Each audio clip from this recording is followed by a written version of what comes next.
I will run, I will climb, I will soar. Dicek datanya ngawur semua, bisa gitu. I'm sure you can relate with this ya. Nah, oke, di sini menurut saya adalah dua.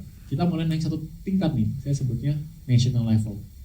Jadi, let's say you do this 1 to 3, ya, dan you do it very well, you make a damn good architect di Indonesia. Anda bisa bayangin lah semua arsitek siapa yang ada di kepala Anda, coba relate sama ini. Apa itu poin nomor 3? Organizational. You think it's simple? Organisasi, kita kan bikin perusahaan juga organisasi. Well, it's not that simple, to be honest. Kalau Anda pengen bisa desain, tapi desain Anda nggak build, are you really an architect? Or are you a graphic designer? Mungkin saya akan membuat orang marah ya, tapi menurut keyakinan saya. Ya, desain Anda prodigi lahir 1000 tahun sekali, tapi itu kalau desain Anda nggak build, who cares? Who knows? Ya nggak? Nah, jadi untuk Anda bisa jadi arsitek yang baik, apparently Anda bukan cuma harus bisa desain, but somehow you can push through this sampai build. Dan if you don't know this, arsitek itu nggak proaktif. Anda desain bagus, klien nggak mau, nggak jadi. Klien mau taste-nya jelek, nggak jadi.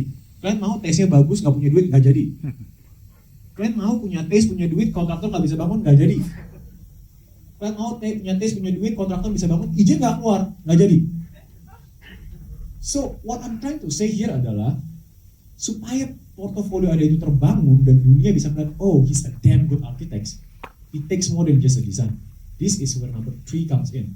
Ya, dan ada selalu biro yang studio aja lah, kita kecil.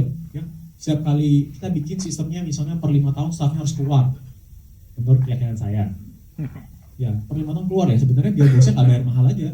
Gajinya gitu ya kan, wah kamu harus independen di bumi ini, jadi ya setelah 5 tahun kamu harus keluar. Saya gitu. Ya menurut saya ya you always face one versus team. It's common sense again. You can't win against a team. Satu orang lawan 10 orang, if both done correctly, it's impossible. Discussion ya kan, dan compounded effort always win. If you have 3 people doing as best as they can, lawan 10 orang as best as they can, within the same hours, the result will be different. It's a fact, ya. And organization and politics in project ini yang saya bilang tadi. Jadi bukan cuma Anda bisa membuat cult di tim.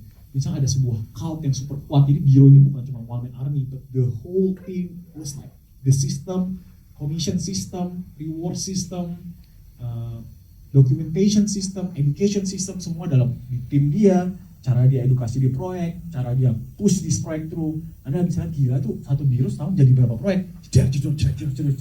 Ada yang bilang apa? Oh kliennya hoki, nggak mungkin dia punya klien semua bagus, ya kan? Oh kontraktornya bagus, nggak mungkin semua proyek satu kontraktor. No, that's the architects. At this point you start to see what I'm saying. Jadi kalau Anda bisa sampai nomor 3 aja, itu udah makes a damn good architects. Karena practically everything you design you can build. Dan itu beyond design. It's another level organizational skill. It's a politics skill. Okay, moving on. Ini udah saya sebutnya evolution. Karena yang ngebedain kita skala nasional, good architect national level to international level is number 4. It's a courage or innovation. Yeah, this is difficult in the beginning. Oke, saya akan contoh. Arsitek itu seperti IO kan? Oh, orang pernah bikin bata seperti ini. Kita bikin tapi kita kombinasi caranya beda. Terus kalau ada apa-apa alasannya nothing new under the sun. Ya udah, biarin. Ya kan?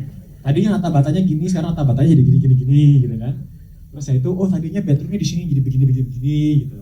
Tangganya tadi beton, sekarang kayu, sekarang digantung sama kabel, sekarang kita kombinasi lah kabel sama besi gitu kan. Kita gitu-gitu itu buat saya kayak innovation. Itu kita kayak, oh kita ya